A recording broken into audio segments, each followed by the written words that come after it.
What is going on, people? It is your boy Soulfist with another Ruby reviews, multiple episodes. Episodes I want to say 5, 6, and 7. Yeah, 5, 6, and 7 are always in 4, 5, and 6 or something like that. But oh man,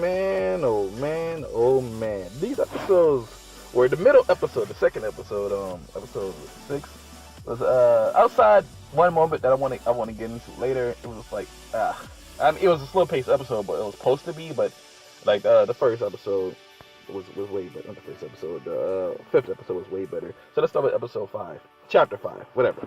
You know what I'm saying. Neo is alive. I thought Neo was dead. She must have floated safely to the ground. Can you believe that? All those Grim flying in the sky and she survived that? Neo is alive. Out of here. And then after that, we get Neo versus Cinder. Now this is only happening because Neo blames Cinder for Roman's death, right? Torchic's death. She's like, yeah, this is your plan. He died. I'm gonna attack you. But also, that being said, the fight between Neo and Cinder, when it started off, it was strictly hand to hand. I was wondering, like, why the hell was Cinder fighting hand to hand? Did she lose her mating abilities? Like, what's going on? But then Cinder made a comment throughout the fight, towards the end of it, really, when she told Neo, like, she acknowledged that Neo gotten stronger, but then Cinder said, yo, I've gotten even stronger. And does she mean she's gotten stronger now that she has the maiden abilities, or she's gotten stronger post her fight with Raven, which would be incredible if she's gotten stronger since she fought Raven. But that doesn't matter because Cinder low dipped Neo, basically. Even though they were fighting hand to hand, they were going back and forth. It was good. Cinder started using her maiden abilities and just ended the fight. She's like, yo, this is over. I'm getting tired of fighting you. Like, so I guess she really was just keeping up with it to, I guess, let her get her aggression out or whatever. But Neo would have stood no chance against Cinder as it should be. Cinder is one of the 4 maidens. She should be one of these she is one of the strongest beings on the planet at this point in time. I'm not sure how injured she is. I'm not sure necessarily what's going on with that, but she is claimed to gotten stronger, and I really want to know what she meant since her fight with Raven. Anyway, easily stopped the fight, and then Neo and Cinder form an alliance. And that's pretty much the meat of the episode. After that, we see Team RWBY is stranded in this ghost town. And we got little things here. Like we have a scene with Ruby and Weiss talking to each other. More Ruby Weiss dynamics are always nice. Like, you know, I love that dynamic. Blake and Yang scenes. I wonder where this whole Blake Yang dynamic is going for the season. I myself personally have not forgiven Blake for what she did in the volume 3. Like, she just dipped. That's some bitch shit. That's bitcher than Usopp and the Mary. That's bitcher than Sasuke leaving for Orochimaru. I mean, she just dipped. She didn't even have a real reason to leave. She just was scared and she left. I don't know. I still haven't necessarily forgive her yet, but we'll see where she comes. I really hope Blake wins me back this season. She said something to Yang that really pissed Yang off in that episode when she told Yang that she'll be here to protect her, and that made Yang upset. I'm curious as to why. I mean, it seemed like a nice sentiment, right? Like, I'm here. I'm gonna be. I don't know. I don't understand. Maybe it's because Yang feels like Blake doesn't have the right to say something like that, considering that she ran. And I could agree to that extent. But if she was being genuine, it was a nice sentiment to say that she'll be here to protect her friends. So I'm not necessarily sure why that annoyed Yang so much. And that's pretty much all for chapter 5, right? Chapter 5 ends up when we was like, oh, there's something under the house. Like one of those spooky cliffhangers. It wasn't really spooky though. It was supposed to be spooky. So chapter 6 starts up and we get another interesting character dynamic, which is the dynamic between Crow and RWBY that we've never seen before. Every time we see Crow and RWBY together, they're always piling around having a good time. But RWBY, not only is concerned, she's basically fed up with the fact that Crow consistently drinks. Interesting enough, I mean, that is his niece. You would imagine stuff like that probably. It's the same thing when like children see their parents smoke cigarettes or whatever, you know, and like it eats away at them to the point where like they get angry about it because it's the person you care about's health, right? It's your caretaker's health to that certain extent. But yeah, but RWBY threw the bottle against the wall. I was like, damn, she mad. Like she's like, oh, Cole, you better leave that alcohol alone, dude. But there was even other things outside that. In the previous episode when they found the wine cellar, RWBY was like, yo, we got to keep the door locked because we don't want Crow to find the wine cellar. I don't know. Interesting. I wonder where that's coming from. I wonder how where they're gonna go with this dynamic between Crow and RWBY. If they're gonna bring it up again, they're gonna keep going with it. They carried on to the next episode as well, but I'm just curious about it in general. But chapter 6 was mostly about the stupid OP Grim called the Apathy.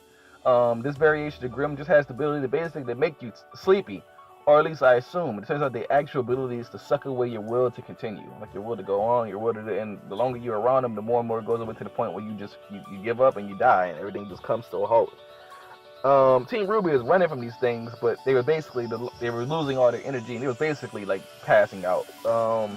And that was a chunk of the episode. This is why I say this episode was kind of slow paced. Chapter 6 was, I get from a storytelling standpoint, because the ending was very, very interesting with the episode. It was hard. It wasn't unenjoyable by any stretch of the means, but as opposed to how the rest of this season has started off so far, and what as opposed to how the rest of the season has been so far up until this episode, we was going like at a breakneck speed as far as pacing is concerned, and I feel like this episode slowed it down dramatically. But it wrapped it up in one episode. We didn't stay in this town for much longer, because by the end of it, RWBY unlocks her Conqueror's Haki, or she learns how to I guess this is the start of her learning how to access to the abilities of her silver eyes, which we finally get a concrete answer as to what they actually do. We know RWBY used her silver eyes on that giant dragon Grim back at Beacon, but we didn't know what happened.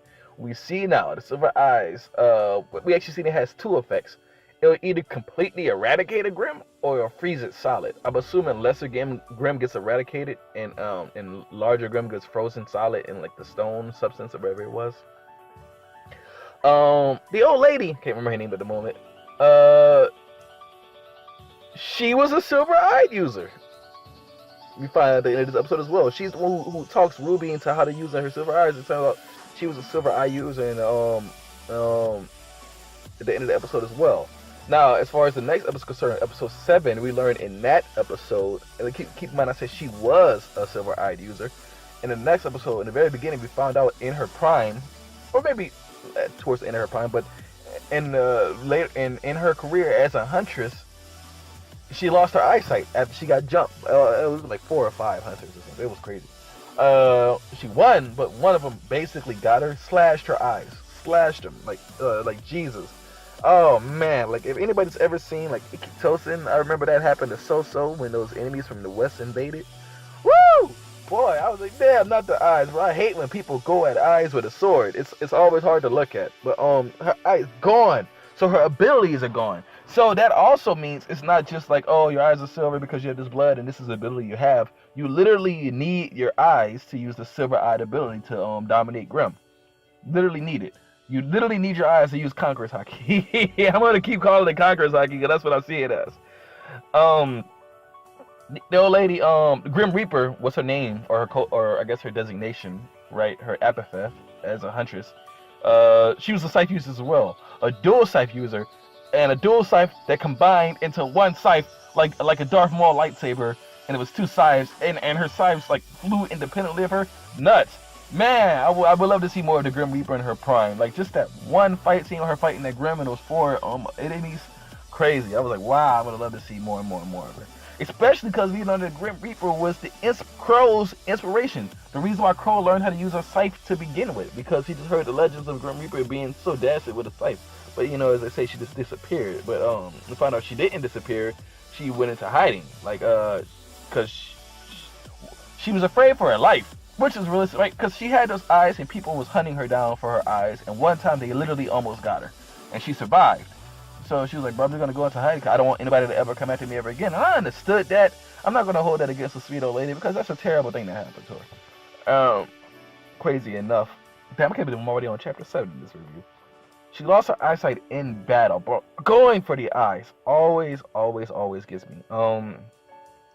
So anyway, the episode ends when we faster than I thought. So what, episode 2 to like episode 7? That's really not that long. We got separated from Team Juniper. Are they still Team Juniper? Like if Oscar joins them, would they be Team Orange, right? OJRN, Orange, Team Orange. I don't know. I'm assuming. We get back to Team Juniper. We see Jean, Ren, Nora, everybody. Jean was happy to see RWBY. It seemed like RWBY was happy to see Jean. Interested in that to a certain extent. Who knows where that's going to end up going. It seems like they're forming even more and more of a bond closer. I'm still a RWBY Weiss guy myself, though. it can happen. Jean's sister is in a relationship with a woman, married to a woman. I was like, oh, okay, that's what's up. That's cute. This is cute.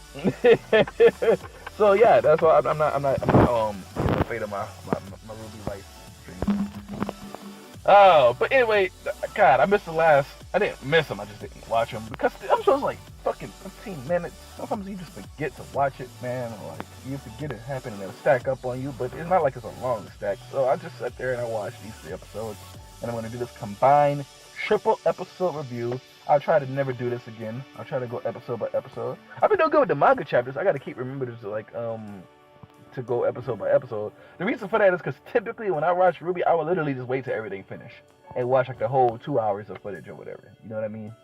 But I never looked at it weekly. Never looked at it weekly. I'm not saying so. In the beginning, I kind of did, but after a while, I found it easier just to wait for it all to be done. But yeah, Team Orange. Oscar, Jean, Rin, Nora. No, I mean I think that's what it should be. But anyway, Team Juniper and Team RWBY's back plus Oscar, and right now we're heading to Atlas. But even with that being said, there's also one thing I forgot. At the beginning of the episode, we find out Cinder cannot kill RWBY. She really wants to, but she can't because Salem doesn't want her to. So Cinder is going to enlist Neo's help to go to Atlas and try to assassinate RWBY. So RWBY versus Neo coming pretty soon. I would really appreciate if this fight gets intercepted by Yang, if we get a Yang versus Neo rematch. Neo versus Team RWBY wouldn't work because she wouldn't be able to take on all 4 of them at the same time. So it's going to be a one-on-one. But it's probably going to be Neo versus RWBY. But I would really love a Neo versus Yang rematch, especially since Yang lost the last time. But that's all for the next chapters, next episodes. It's all good. It is your boy Sophus Hell Hydra.